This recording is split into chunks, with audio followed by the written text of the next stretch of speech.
Saya Handoko, saya seorang pencinta off-road. Off-road ini di Jember ini sekarang sudah banyak bertumbuhan klub-klub baru. Klub tertua yang mulai tahun 88 kita buat itu adalah Raung Off-road. Saya adalah pendirinya. Juga sekarang sampai sekarang pun jadi penasehat. Gini, dibagi ke beberapa kategori, ada off-road yang hanya off-road wisata, kemudian ada off-road yang istilahnya overland. Overland itu like off-road, fun off-road lah sama keluarga gitu ya. Kemudian ada yang long journey. Kemudian yang ekstrim yang pakai juara apa segala itu adalah adventure off-road, yang balapan pakai timer itu. Nah, Jember ini sangat bagus karena dia di lembah. Sekelilingnya semua gunung. Di sebelah utara barat ada Argopuro, ada Gunung Raung. Ya, kemudian di timur juga banyak gunung-gunung yang tidak terlalu tinggi. Jadi kaki gunung mereka itu besar-besar, jauh. Jadi spotnya banyak sekali. Dan kebetulan kita ini kan bukan agrobisnis ya, sebetulnya yang banyak itu tanaman keras, kebun-kebun. Dengan kita adanya off-road ini kan sudah banyak wisata-wisata yang dibuat, seperti misalnya di Gunung Pasang. Itu tempat kita latihan itu, naik tanjak kan. Kemudian ada warung Bu Titis. Sekarang kan jadi pariwisata itu. Mandi di sungai, dibuatkan kolam. Pertumbuhan lah perekonomian sana. Kemudian air terjun Tanca, itu kan kita yang buka jalan itu semua dulu. Di ADRT kita ini off-road. Jadi karena ada atas tujuan nih. Off-road dan bakti sosial. Ini adik-adik kita dua ini hanya. Jadi no politik, ya no politik, no sara, no purno, no apa ya, yang bakti sosial. Bicara off-road dan baksos. Ya ini gimana kalau ngomong ini nanti dikira nonjolin diri ya. Saya sering Pak di pelosok-pelosok itu melihat musola yang tidak layak, kita betulkan. Dan kebetulan hari ini juga kita lagi renovasi madrasah di Sumber Baru Pak, di tengah. Dan itu sudah berkali-kali dari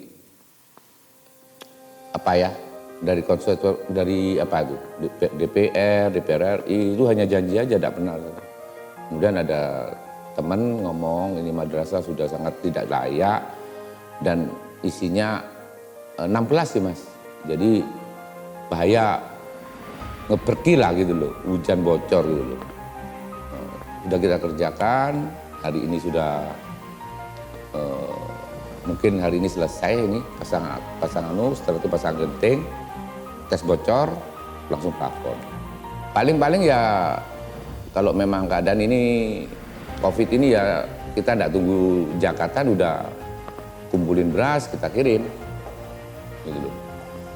Nanti ada yang data, udah teman kita yang data mana harus dikunjungi, mana.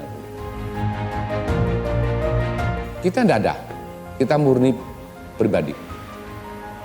Karena kita kalau pakai dana Pemkab atau apa, ekornya Mas yang ditakutkan. Jadi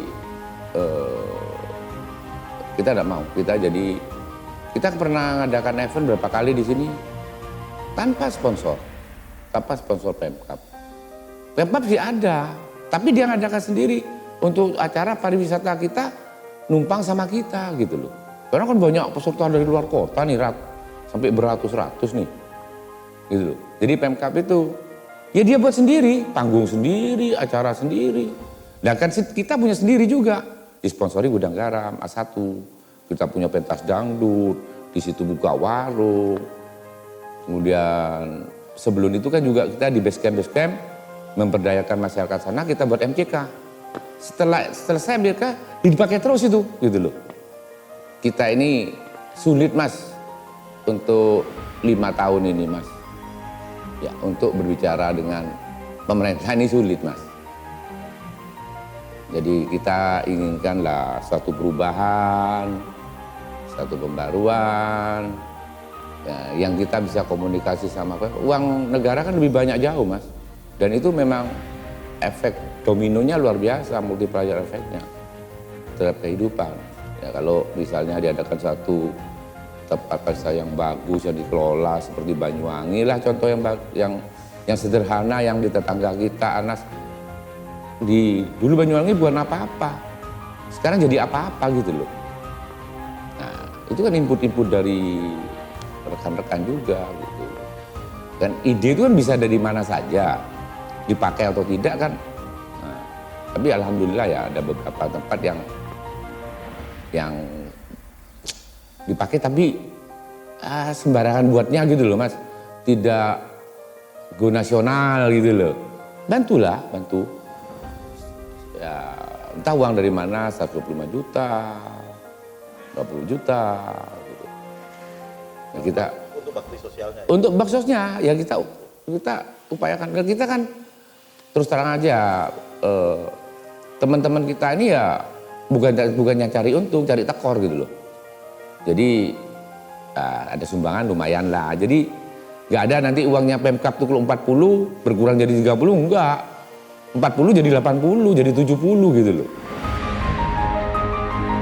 Saya ini sering kan ke off-road, misalnya kita ke Badalit, lewat Silo, tembus Glenmore, JLS itu.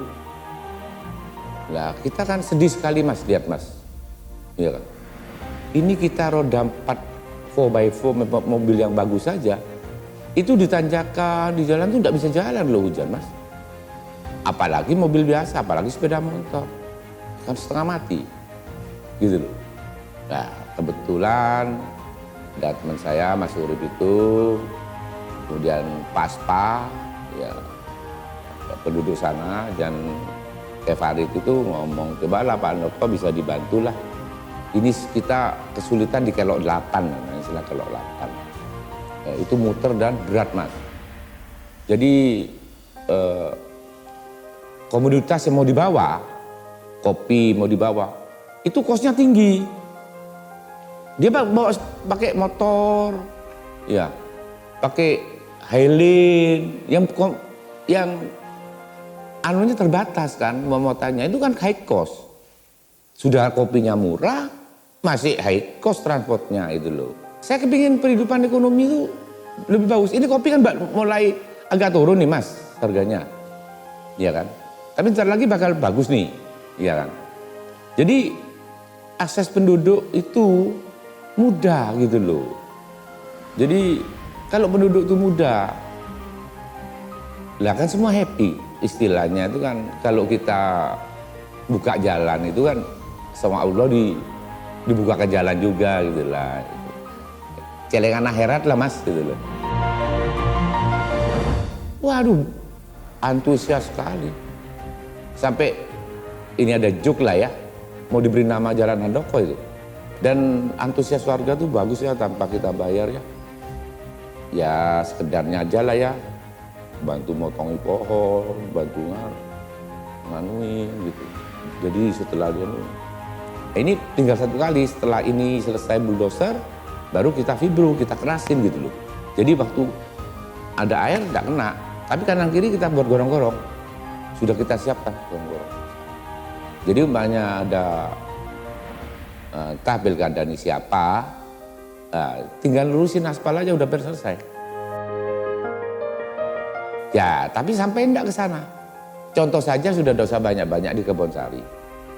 Ya, kita komplain berkali-kali ke DPR, ya sampai kirim surat ke Bupati yang ditandatangani seluruh warga.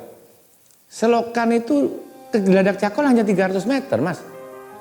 Lah buat di tempat gumuk itu di depan di Sukorejo itu buat apa itu? Nganggur gitu. Kalau itu terendam ribuan orang itu di dalam itu. 1 meter air. Lah inilah apa yang dibutuhkan kita ya, perubahan-perubahan itu. Kok enggak lihat gitu loh. Loh hanya 300 meter sih. Pakai culvert, tutup, selesai.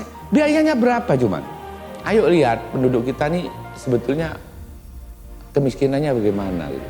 Berpes mili mas. Kita kalau off-road kita bawa sendiri mas nih. Bahan mentahan. Gobe, sawi, apa itu ya. Ya, ikan asinnya, pindangnya, terinya, telurnya. Nah, kita suruh penduduk sana kasih kerjaan, suruh masak. Suruh masak, nah, cari ayam, kalau ada ayam sembelih ayam, kalau tidak ada ya itu aja gitu. Saya mengenal Bu Rin dan Pak Hendy ini di tahun 2000-an. Awalnya Bu Rin itu memperbaiki mobil sama saya dan kebetulan cocok gitu loh. Jadi perbaikan rutin apa. Kemudian dia akrab dengan istri saya. Dan memang orangnya humble dan loman ya istilahnya, loman itu ya. Tepos lironya tinggi. Saya dulu masih bengkel kecil itu kalau kurang uang setoran itu ya pinjam sama Bu Rin. Ya enggak mentolo ya tapi ngomong ya Bu Rin enggak banyak bicara ini. Ambil di rumah gitu aja. Lah dari situ kan kita lihat lalu kita banyak bangunkan gudang masjidnya dulu, masjid itu. Nah itu asal dikasih kerjaan kontraktor sama Bu Rin. Yang kelama-kelamaan jadi kontraktor itu. Lalu buat gudang seven dream apa itu. Dan apa ya di bulan Ramadan misalnya ya. Dia tuh rutin mas ke masjid-masjid tuh kirim 1 bulan penuh makanan karena ya ibadahnya ya Pak Hendy gitu loh ya. Dan setiap anu tuh dibagi per kelompok, catering apa, catering siapa gitu.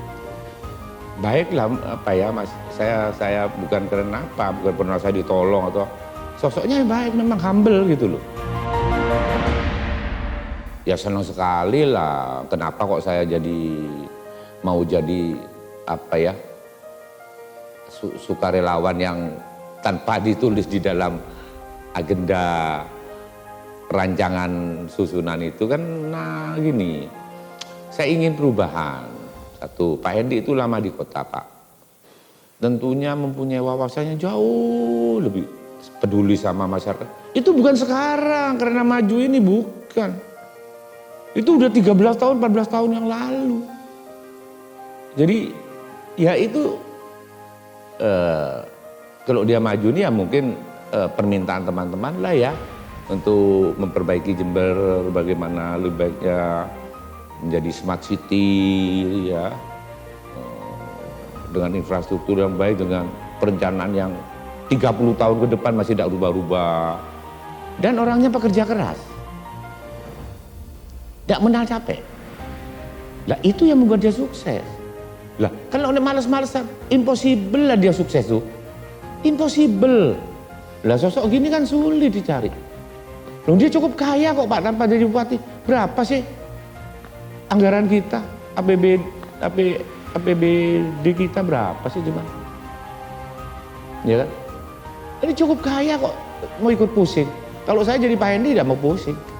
Ya tetap menikmati segalanya dengan celengan. Dia kan celengan akhirat ini banyak nih. Jadi imbanglah hidup pribadinya tuh imbang. Ya dia bekerja keras, tapi celengan akhirnya enggak lupa. Ini jarang mas. Saya kenal Gus Firjon ini mulai remaja.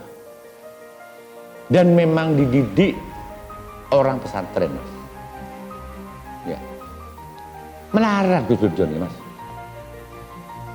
Hatinya gampang tersentuh. Uangnya kalau dapat dari uang, ya metu manen nawang Joko. Udah punya apa-apa Firjon ini.